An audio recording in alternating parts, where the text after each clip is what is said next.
Hello students, we are studying Unit 4 Security Requirements, and in that we are studying Secure Socket Layer SSL. So in the previous videos we have seen what is SSL, how it is providing security, and how it is generating the cryptographic secrets which are required for providing the different services. Now in this video we will be studying about the most important concept which is session and connection, and what is the difference between these two. So basically SSL differentiates a connection from a session. So we'll now elaborate on these two terms. So a session is an association between a client and a server. After a session is established, the two parties have common information like session identifier, the certificate, authenticating each of them if mutual authentication is required, then a compression methods if it is required, then and a cipher suit and a master secret that is used for creating a message authentication encryption, which is used for creating keys which are required for authentication and encryption. So for the two entities to exchange the data, the establishment of session is required.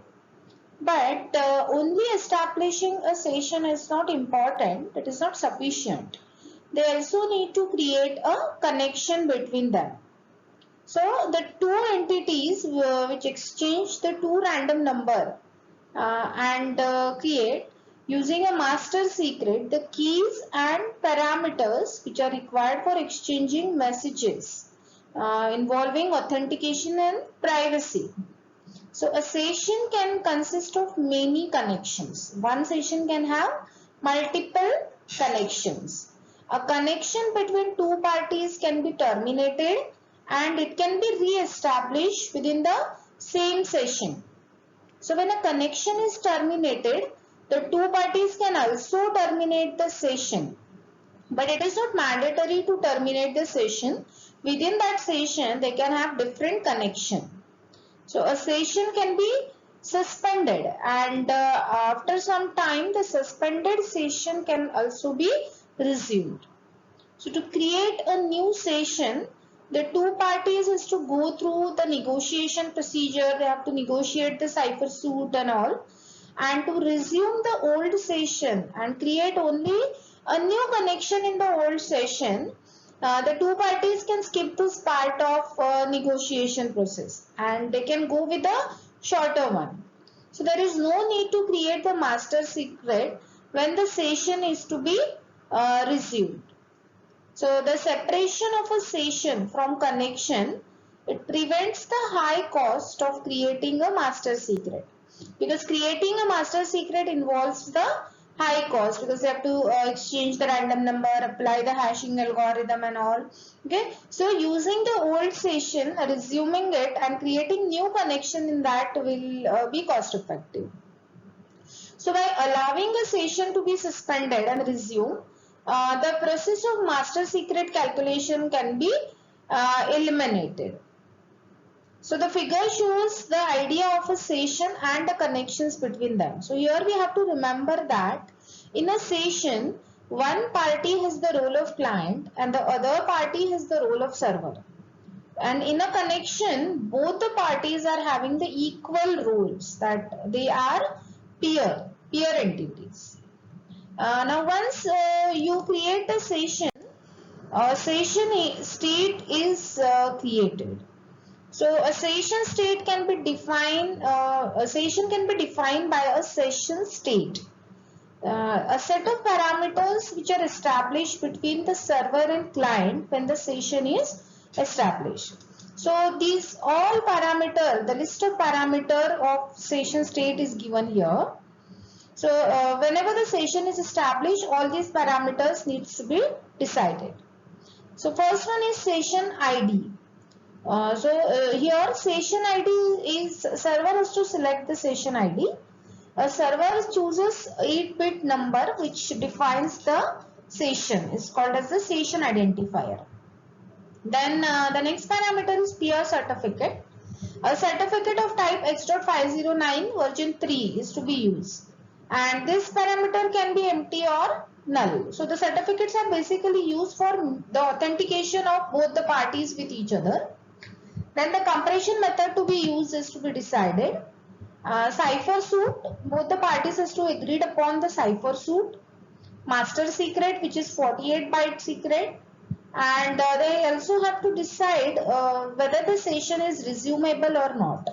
So is resumable is a flag, and yes or no can be set for that, which allows the new connection in a old session. So these are all the session parameters, which is called as session state. Then we can also have a connection state parameter. So when a new connection is established between the client and between the two peer entities, these parameter has to be decided. So a connection can be defined by a connection state. A set of parameters established between the two peers, which is shown here in this table. So this is a list of parameters for connection state. So SSL uses two attributes to distinguish the cryptographic secret. That is write secret and read secret. So here the term write secret specifies that the keys which are used for signing or encrypting the outbound messages. It means suppose there are two peer entities, Alice and Bob. So when Alice wants to send the messages, so the keys which are used by Alice for signing those messages or for encrypting the outbound means the messages to be sent. So they are called as the write secrets. And the term read secret specifies that the key which is used for verifying or decrypting the inbound messages. Inbound messages means the messages which are received. So suppose Alice is sending a message and Bob is receiving the message. So after receiving the message, Bob has to use the key for verifying the signature and key for decrypting the messages.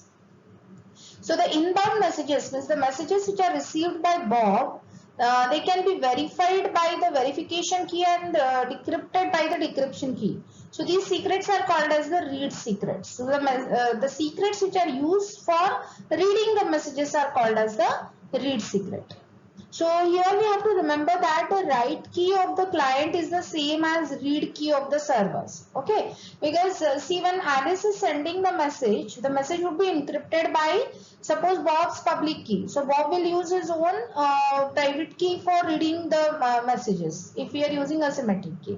So in case of symmetric key algorithm, if you are using DES, so the key which is used for writing the message, that is sending the message by Alice, the same key has to be used by Bob to read the messages. Okay, so the write secret of Alice has to be same as the read secrets of Bob. Okay, so write key of client is same as read key of server, and the read key of client can be same as write key of the server. So the client and the server has 6 different cryptographic secrets, 3 read secrets and 3 write secrets. So read secret of client are same as the write secret of server and vice versa. So let us see whether the parameters of connection state. First one is the server and client random number. A sequence of bytes chosen by server and client for each connection. Then the server write max secret. So write secret means it is for the outbound messages. So the outbound server MAC key for message integrity is called as server write max secret. And the server uses it to sign and the client uses it to verify. Then client write max secret, it is the outbound client MAC key for message integrity and the client uses it to sign and the server uses it to verify. Then we have a server write secret, that is the outbound server encryption key for message integrity, and client write secret is the outbound client encryption key for message integrity. Then we have initialization vector. Here the block ciphers are used in a CBC mode. Remember the modes of operation, that is cipher block chaining mode. So whenever we are using modes of operation, we have to use the initialization vectors. Okay, so to make the blocks dependent on each other. So that initialization vector is used here. One initialization vector is defined for each cipher key during the negotiation, which is used for the first block of exchange. and a final ciphertext for the block is used as a initialization vector for the next block. Okay, and then we have a sequence number. So each party has a sequence number. The sequence number starts with 0 and every time it is incremented, and the maximum limit for the sequence number is 2 raised to 64 minus 1. Once it goes beyond that, it has to be restarted from 0. So we'll see about it in more detail in the further slides.